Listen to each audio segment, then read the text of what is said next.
ఇప్పుడు నెయ్యి తీసుకోవడం వల్ల ఆల్రెడీ కొలెస్ట్రాల్ ఉంటది బాడీలో. మీరు ఇది తీసుకోవడం వల్ల ఇంకా పెరుగుతది. అసలు నెయ్యి అనేది వాడకూడదు అనేది కూడా వింటా ఉంటాము. ఈ మధ్య అది కూడా బాగా పాపులర్ కూడా అయింది. దీని మీద ఏం చెప్తారు? చాలా మంది నేను మాట్లాడుతున్నప్పుడు ఎగ్జాక్ట్ మీరు చెప్పినట్టే నెయ్యి అంటే నెయ్యి తినంటే అమ్మో నెయ్యి లావ్ అయిపోతాము. అవును.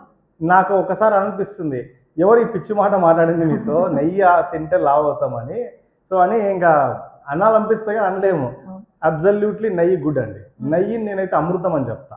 ఎప్పుడు కూడా అమృతం అని చెప్తా. ఎందుకంటే నెయ్యిని మీరు యాడ్ చేసుకొని తింటే మీరు ఎన్ని బెనిఫిట్స్ ఉన్నాయంటే నెయ్యి వల్ల మీరు హెయిర్ నుంచి టో దాకా అద్భుతమైన బెనిఫిట్స్ నెయ్యి వల్ల ఉంటాయి. అండ్ నెయ్యి ఈజ్ అ సాచురేటెడ్ ఫ్యాట్. అది ఎప్పటికి కూడా మీ బాడీలో కొలెస్ట్రాల్స్ని పెంచి అది ఎప్పటికి మీ బాడీకి హాని చేయదు.